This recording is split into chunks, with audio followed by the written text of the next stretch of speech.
Anyways, my second piece is called True Not Real, and it talks about injustice, how we see so many things wrong, but we only do something about them when they are real in our life. Injustice just is as she walks 10 miles, baby on back plus, bleeding son in her arms. No first aid, for she's a third citizen in a third world state.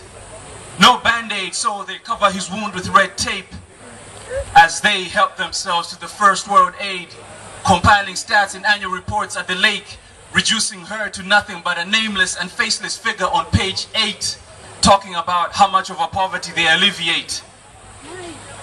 Injustice just is as he sits alone in tears, young boy barely in his teens. Because of a chicken, he's been beaten and raped for 5 years. And they argue about who gets to ride in black Mercs for 5 years. As they joke and hold hands during tea breaks, we kill each other over their agreed differences.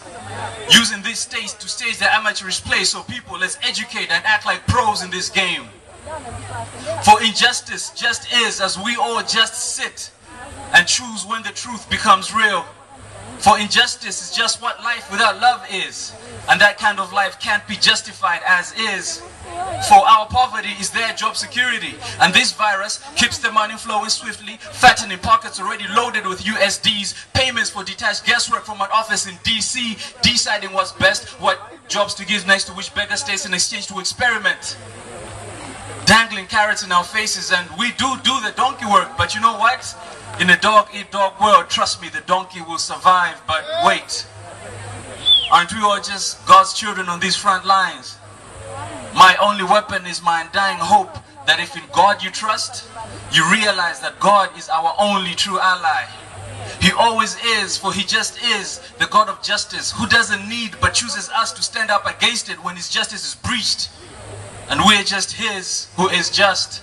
And that's why in God I trust. That's why in God I trust.